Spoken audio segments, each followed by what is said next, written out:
A Manchester City fan slapped Jack Grealish in the face. Spanish media reports about the vile act of Lamine Yamal. The young talent stabbed Robert Lewandowski in the back. Lionel Messi once again saved the day for Inter Miami. Real Madrid wants to appoint Jurgen Klopp as head coach, while Manchester City sees Simone Inzaghi as a replacement for Pep Guardiola. We're discussing this and more today. Friends, this is a dose of football and a hot selection of the most interesting news to this hour. Another top 10. Friends, please, charge your royal likes. Let's gather 5,000 thumbs up today and we'll definitely see each other tomorrow. Well, according to our good tradition, I wish you a pleasant appetite and a pleasant viewing. Inter Miami started this season quite confidently. It seemed that nothing could stop them, but time passed, and now Miami can't win the second match in a row. Inter minimally lost to Los Angeles in the first quarter-final of the Confederation of North, Central American and Caribbean Association Football Champions Cup, and yesterday ended in a draw with Toronto. Lionel Messi scored 2 goals, but one was cancelled by video assistant referee. Messi broke the rules during the attack. The first goal of the match was scored by Federico Bernardeschi, known to us from Fiorentina and Juventus. He spun in the penalty area and confused 3 Miami defenders, after which he gently nudged the ball into the net. The halfback's stunning technique led to a glorious goal, making it one of the best in the tour. By the way, Bernardeschi assisted Lorenzo Insigne. Messi had to save the situation. He evened the score with 2 touches, first handling and lifting the ball into the air, then powerfully driving it into the corner of the net. The Argentine's goal was historic. Now Lionel is the most productive player of Inter Miami in the Major League Soccer regular season with 44 points according to the goal plus pass system. Messi surpassed his ex-teammate Gonzalo Higuain. Lionel broke the record, playing 38 matches less. Messi saved Inter from defeat but couldn't secure the victory. Columbus Crew ultimately knocked Miami off the top of the tournament table. But it seems not for long. Chablis has a match in reserve in the place of the club's fans. I wouldn't worry about the regular season. Latin American teams are too skilled and are unlikely to lose their hold on the title. But anything can happen in the playoffs. For example, some Suarez might take off and slip through the empty gates. Just like yesterday, how did Suarez not score here? It's a mystery. You wouldn't expect this from El Pistolero. But anything can happen to anyone. Better now than in the playoffs. Before this season, some Barcelona fans were criticizing Ferran Torres, demanding that the Spaniard leave the club as he was not worthy of wearing their jersey. Last year, Torres missed several opportunities due to execution issues. He's having a hard time, and on top of that, he occasionally starts to dawdle at the opponent's goal. That happens too, but this season Ferran finishes moments better and gets rid of the ball faster. The haters had to take a break. Torres is unbelievably good to the point that many believe he should be the main striker of the team, not Robert Lewandowski. Sam Torres does not call himself a backup footballer and emphasizes that Flick trusts him. Recently, the striker has been playing more, and it seems he has a real chance to oust Lewandowski. Torres' performances have drawn Aston Villa's interest. El Nasr reports that Birmingham is willing to pay Barcelona all $50 million for the striker to replace Torres. I would be interested in the offer, and Stan Villa almost never misses with transfers. Remember all the recent Villa deals. No need to go far. Marcus Rashford and Marco Santo have just joined the team, and they're already being courted even though their previous clubs parted with them without regret. It will be easier for Villa to start. In Barca, Ferran has a powerful, although young, ally. Nevertheless, the publication reports that Lamine Yamal much prefers to interact with Torres, not with Lewandowski. Yamal reportedly approached Anti-Flick to make Torres the team's main forward, which is noticeable on the field. And this is after all that Robert has done for Lamine. After all, the poll covered for Yamal gave useful advice concerning actions both on the field and beyond. Lamine repaid him this way, which could be seen as betrayal. However, it's possible that this trick was precisely what Wenger disliked. In February, Lev publicly read Yamal a full lecture on the importance of environment, which could have upset even Lamine's parents and the footballer himself. Who among the youngsters likes it when they get experience from a height? In general, she firmly believes in the version about Lewandowski's backstabbing. Moreover, Robert acts very selfishly. He only has 2 assistants. This season, Yamal really feels more comfortable playing with Ferrano. Manchester City has officially said goodbye to Kevin De Bruyne. The legend is living his last months on these lands.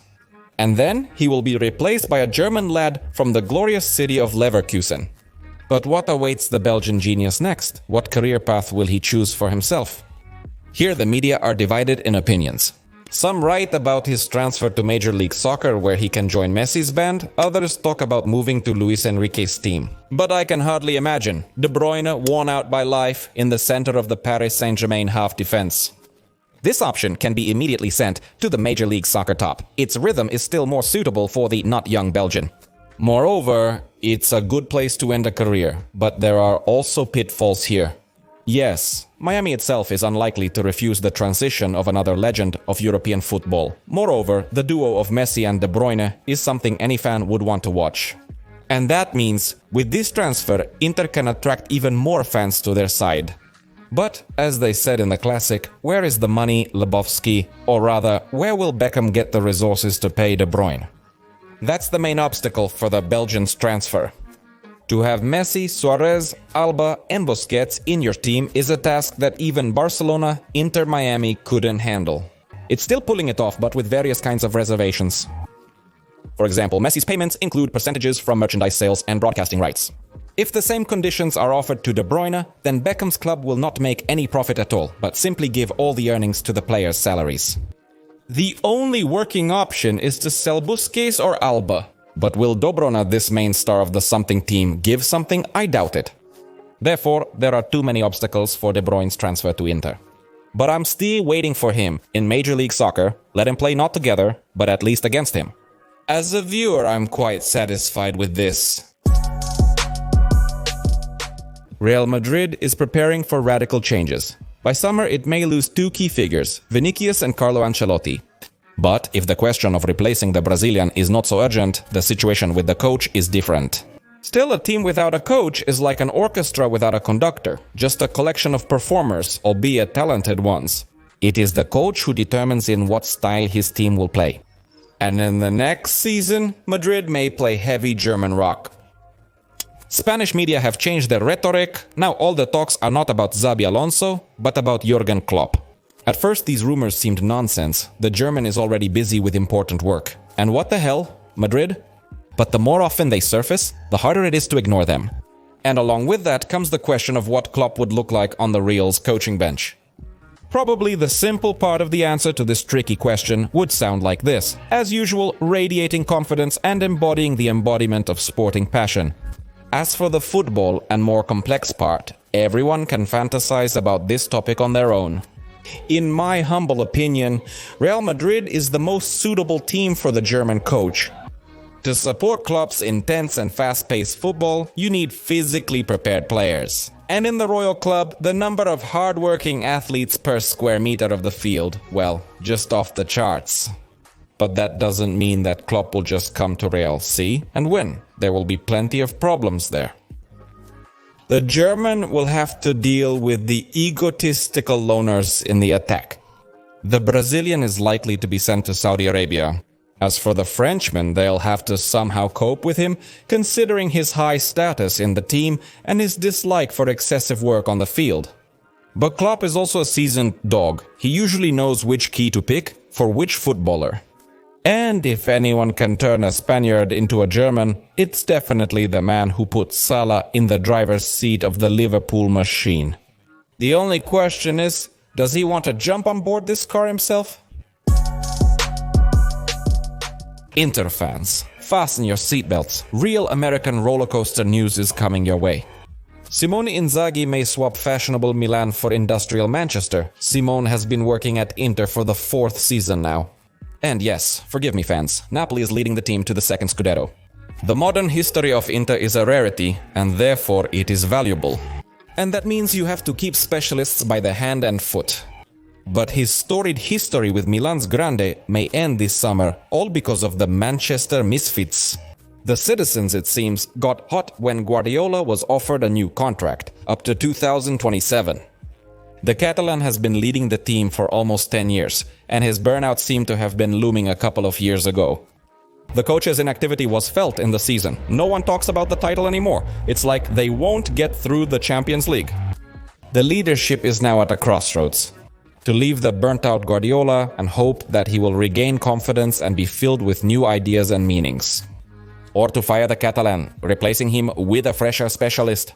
Both options are being discussed by the leadership. And of course, it prepares the ground for each of them.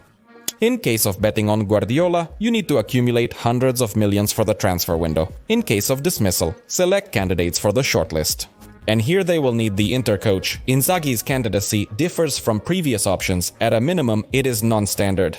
Man City's leadership was previously searching for Guardiola's successors.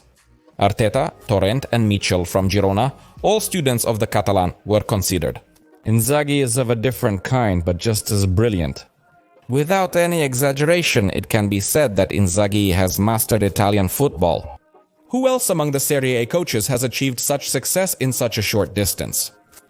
Even in Lazio, this genius Piacentini won cups, let alone the main Lazio team. Even the rivals of the Roman youth fell under the press of the young tactical maniac. But coaching in Manchester is already a test of another level. There, the incoming grands are quickly ousted by other clubs. And no one likes to play in the support. Any loss of points at the finish costs the title. Here, they don't even forgive a draw. So I want to ask, isn't Inzaghi afraid to take on such a difficult project? Ivan Jurjevic left Southampton after the team, shamefully, I'm not afraid of this word, was relegated from the Premier League. According to Fabrizio Romano, the coach used a clause in the contract that allows him to leave the club in case of relegation. The coach only worked for a total of 8 days after his appointment, losing 12 out of 14 matches at the helm. Judging by a special clause in the contract with Sviatia, Juric really hoped that he would perform a miracle and save the team from relegation to the Championship. Southampton's bosses also believed in this, in vain. When Ivan was appointed, Sviatia's chances of remaining in the APL were very slim. Of course, you have to believe in the best outcome, but it would have been quite logical to prepare for a comeback in the Championship and take a suitable coach for a long-term project.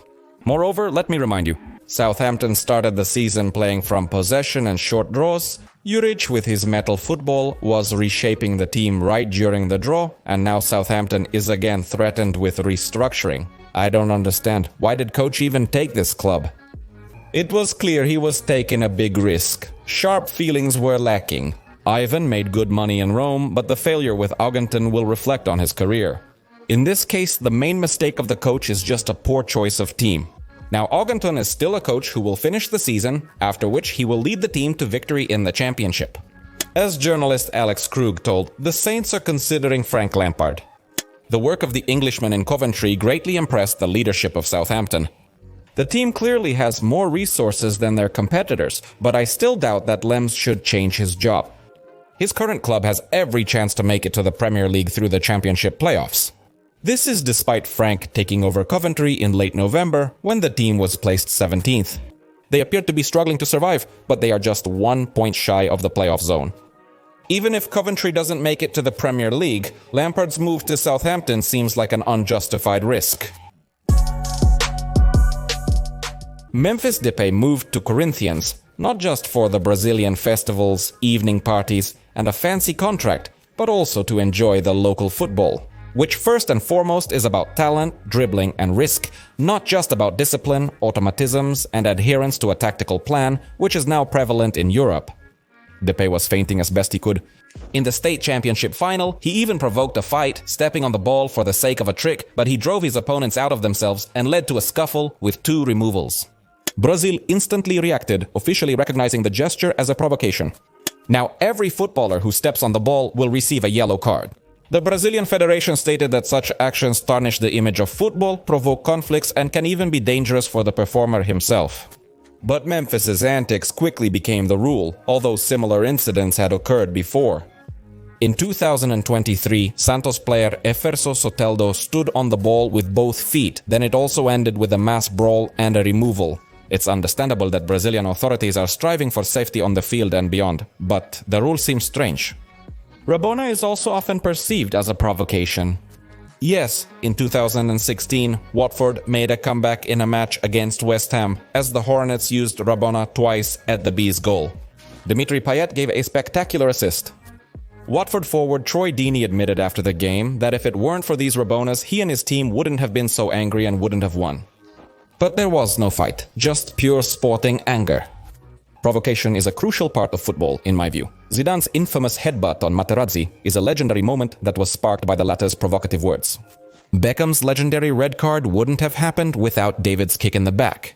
Emi Martinez wouldn't have become a two-time Yashin Award winner and probably wouldn't have won the World Championship if it weren't for his saves.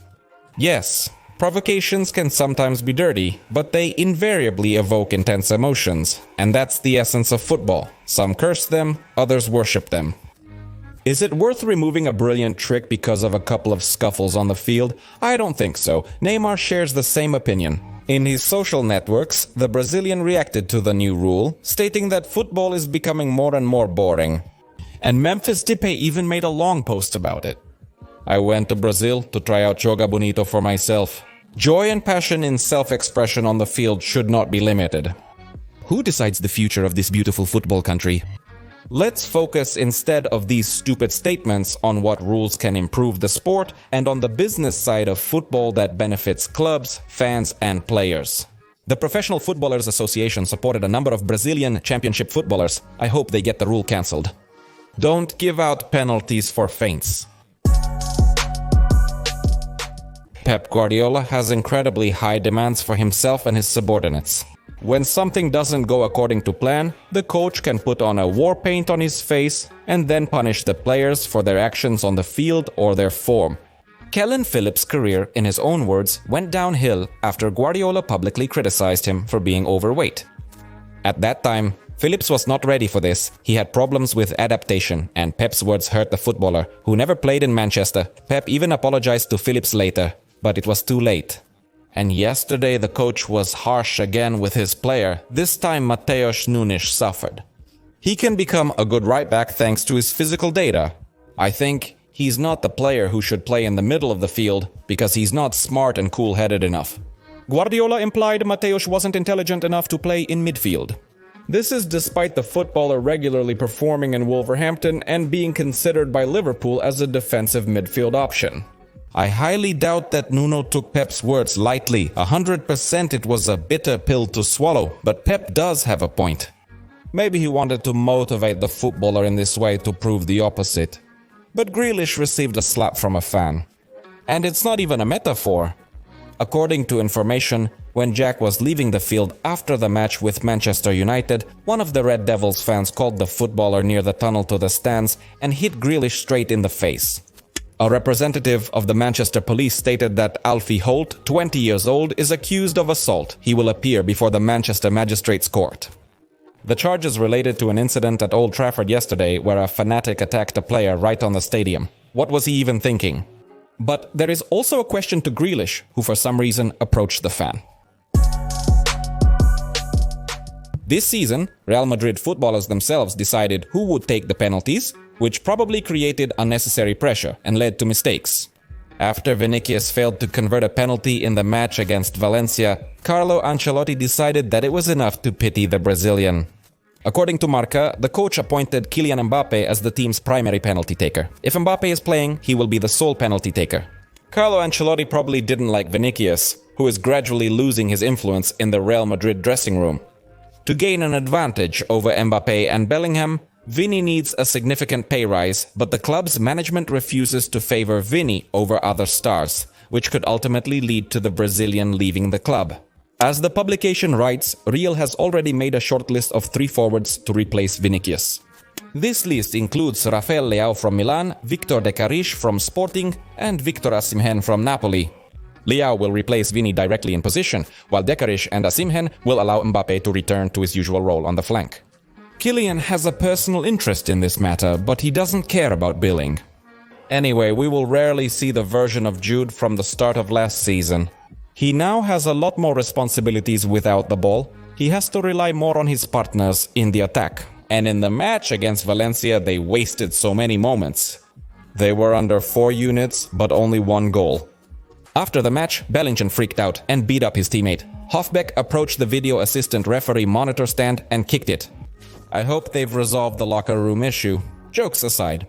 Now Bellingham is facing a disqualification from 1 to 3 matches. That is, Rafinha can beat his teammates, but Bellingham can't. Well, what's this all about? By the way, Bellingham is not for the first time freaking out during and after matches. He needs to work on self-control. Manchester United is looking for a new forward. With such Rasmus Højlund, nothing good shines for them. Dachanin seems to have lost all his skills. The atmosphere at United has already killed more than one footballer.